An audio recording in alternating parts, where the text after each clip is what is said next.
오늘은 화목제입니다. 내일도 화목제인데 히브리어 슐라밈이란 단어를 화목제로 번역했어요. 슐라밈이라고 하니까 어떤 히브리어 단어가 좀 이렇게 이 안에 있는 것 같아요. 슐라밈. 평화를 의미하는 샬롬에서 파생된 말이 슐라밈이에요. 그죠? 전혀 평화하지 못한 상태에서 평화롭게 되었음을 감사하는 의미의 제사가 오늘 우리가 살펴보는 화목제입니다. 네. 자, 번제는 그리스도께서 우리의 죄 자체가 되셔서 모든 것을 다 십자가 위에서 쏟으신 것이 번제예요. 그래서 그리스도의 고난을 의미한다면 그 그리스도의 고난의 결과로 우리가 하나님과 화목하게 된 것이잖아요. 결과잖아요. 그죠? 그리스도의 고난의 결과로 우리가 하나님과 이렇게 맺어진 상태가 평화라는 것. 예, 그것을 그리고 감사하는 제사가 화목제라는 거 여러분 기억하시기 바라요. 예.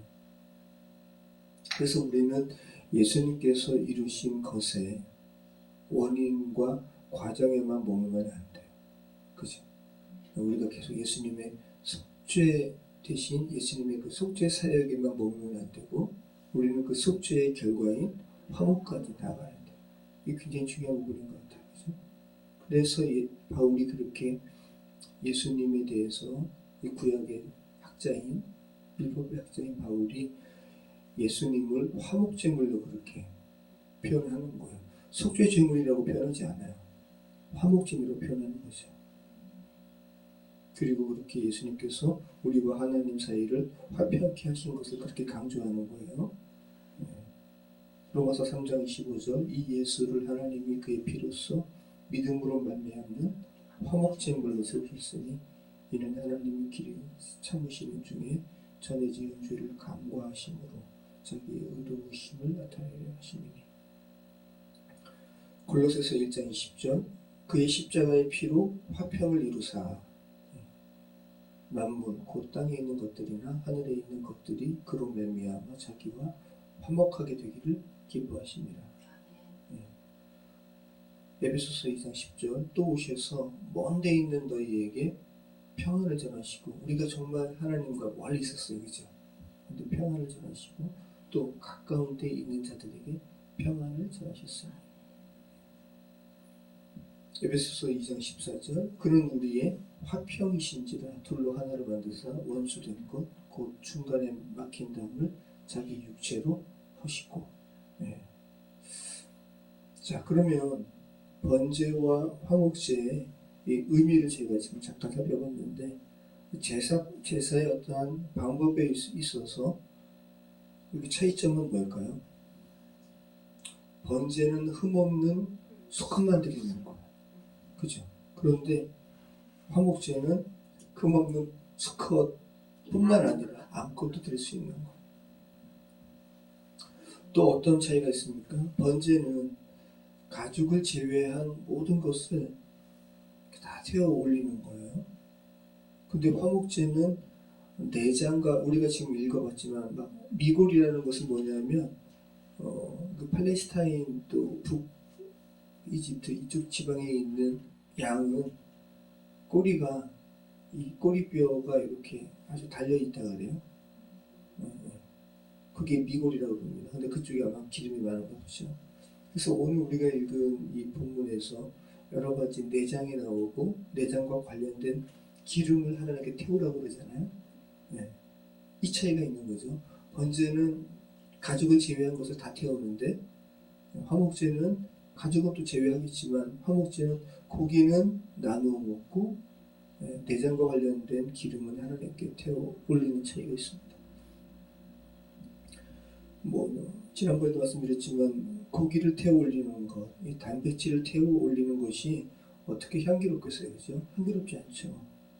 그런데도 불구하고 향기로운 냄새가 되게 하라라는 것은, 그죠? 이러한 제사는 결국은 하나님과 우리 사이를 가로막는 죄악이 타서 없어지는 거 아니에요? 그리스도께서 육체로 하신 것이죠. 이 과정이 주님께서 보시기에 향기로운 거죠. 자, 그러면 가죽을 제외한 모든 것을 태워 올리는 번제와 달리 화목제물이 내장과 관련된 기름을 태워 올리라라는 의미는 어떤 것일까? 히브리인은 인간의 감정이 내장에 있다고 얘기했습니다. 근데 여러분 보세요.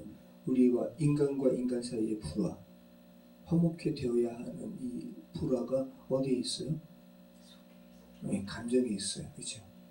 그리고 우리가 하나님과의 이 불화, 이것도 감정에 있는 거예요. 우리 뭐 육체에 있는 게 아니잖아요. 밖으로 보이는 게 있는 게 아니라 감정에 있는 거죠. 히브리인의 이 사고라는 거예요. 인간의 감정이 내장에 있다고 얘기했다는 거. 그래서 예수님께서 인간의 이 처지를 보시고 긍휼히 여기사라는 단어가 많잖아요. 또 방황하는 자를 보시고 민망히 여기사, 불쌍히 여기사, 이게 다 같은 단어인데 스플랑크디조마이라는 단어인데 이게 뭐냐면 오장육부가 찢어지듯이 고통스러운 이 단어가 스플랑크디조마이. 오장육부가 뭐예요? 내장이잖아요. 여러분 보세요.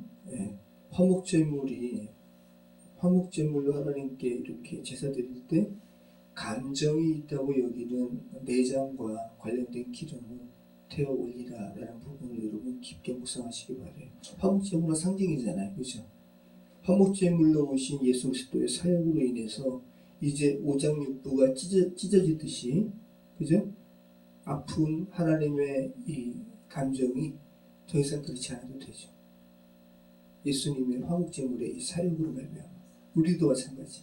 하나님께 대한 그러한 하나님의 그 아픈 마음에 어떻게 버금가겠습니다만 우리도 그저 그러한 아픈 마음들이 제거되는 거죠. 이제 그러한 그 아픈 감정이 더 이상 존재하지 않아도 되는 겁니다. 그리고 하나님을 향한 인간의 동일한 아픔도 이제는 사라져버린 겁니다. 이제 사람은 하나님과 화목하게 되었고 교제할 수 있게 되었습니다. 하나님과 관계가 회복되면 이웃과의 관계도 회복됩니다.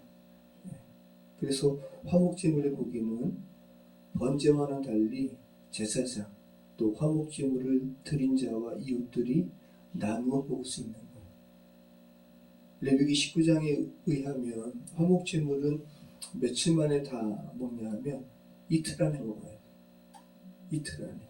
그런데 내일 우리가 살펴보겠지만 염소 같은 경우야 한 가족이 많으면 10명도 될 수 있으니까 히브리인들이 염소는 먹을 수 있겠죠. 근데 여기 소도 드릴 수 있거든요. 화목제물 소를 한 가족이 이틀 만에 어떻게 먹어요? 그럼 어떻게 해야 돼요? 이웃과 나눠야 돼요. 이웃과 나누려면 화목해야 돼요. 화목하지 않으면 음식 못 나눠요. 그죠? 굉장히 중요한 것을 이야기하잖아요.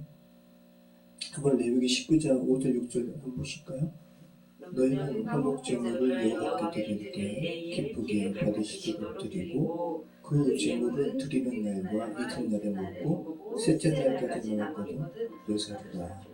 주님께서 화목제물을 이틀 안에 소비하도록 하신 것도 묵상하는 우리의 깊은 의미가 있습니다. 하나님, 주님과 저희들의 장벽을 제거해 주시니 감사드립니다. 화목케 하시니 감사드립니다. 아버지는 이 화목케 하는 능력이 우리의 삶에도 이웃들 간의 사이에도 펼쳐질 수 있도록 인도해 주시옵소서. 화목케 하시는 주님의 은혜에 반응하는 우리의 삶 되게 해 주시옵소서. 예수 그리스도 이름으로 기도합니다.